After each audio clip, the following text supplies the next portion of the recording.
Yeah, Mike and Mike, Doug Gottlieb, Hubert Davis, and how about this? Clock starts, 8 seconds to go, 7 seconds. In the corner, Scott, left side, gets off the three, and rims out, no good. Throw back up, Hansbrough, then Herringody tips it in, but it's not enough. It is not enough. And that was the way it finished yesterday, the first final of the day yesterday. Westwood One's NCAA Radio Network call of Old Dominion knocking out Notre Dame. And here's the coach from ODU, Blaine Taylor, who joins us on the Subway Fresh Take Hotline. Coach, congratulations.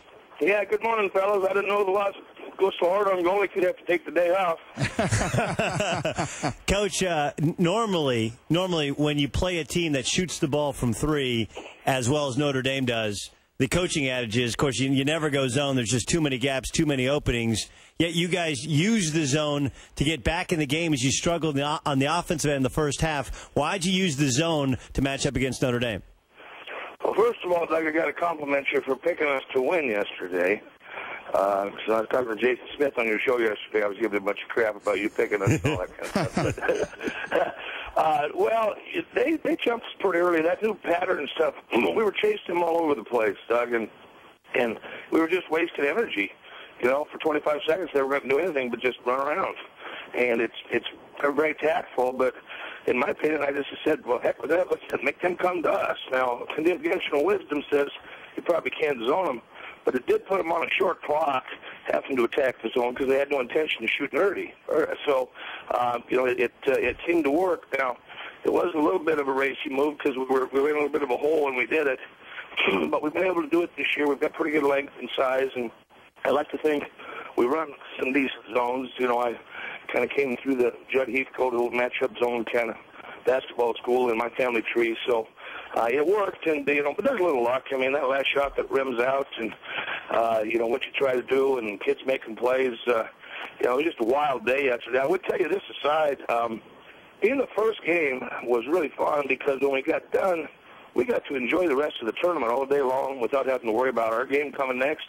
A couple of years ago, we played Michigan State up in Worcester, and the game with Syracuse and Vermont went overtime before us, so we didn't get to play the game until about 9 o'clock. So it was just a tremendously different experience yesterday, being able to watch all the magic of the day after you were done. It's funny. I said the exact same thing to Greeny yesterday. One year we played the first game, and it's great when it's terrible, obviously, when you lose because then you're on your way back home. But when you win, you do get to actually enjoy seeing your name being moved over and watching all the other games. The other thing that I really like that you did, we talk so much on the TV side about late game stuff and do you foul, do you not foul, you're up 3.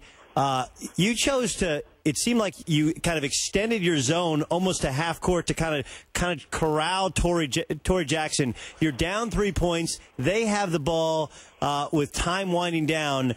Give me a sense of what your approach was in your preparation to your team for that particular possession. Well, we had a foul to give, as you all know, and I've never fouled. Maybe, you know, a lot of the guys in Europe, a lot of guys are starting to do a little bit more, but they're doing it on shorter clocks than 9 seconds. So the kid came to the huddle, and I says, hey, you know, we're on this together. I said, I've never done it. I'm not sure. But what do you guys think? Should we foul? Every one of them said, no, let's stop them. I said, well, that's the way I feel too, you son of a gun. So here's what my thought was, Doug, is with 9 seconds, we extended the zone up so the clock could get started. I extended 2 players up to make sure we could stop Torrey Jackson's push. We had to find Hansbrough and then take our chances on rotating to whatever was left. I felt like if we fouled in the midcourt area, they were going to have 5 seconds, let's say, and they were going to have a toss-in with the clock not ticking. You know, as they were passing the ball around in the circumstance we had, the clock was ticking, and there was a little more of a panic. Mike would have maybe had another chance to set up a play, set up shooters, you know, set up some more screens, some more opportunities. So, you know, it works, and so, you know, on Monday morning it looks good, but, you know, they almost, you know, tied it and went to overtime. But instead, there you go, off by 1 point. Old Dominion a winner. They'll play Baylor tomorrow for a right to go to the Sweet 16. Coach, thanks a million for the time this morning. Congratulations. Thanks so much, fellas. Appreciate having me on. Take care. Blaine Taylor, head coach, ODU. That's a nice win.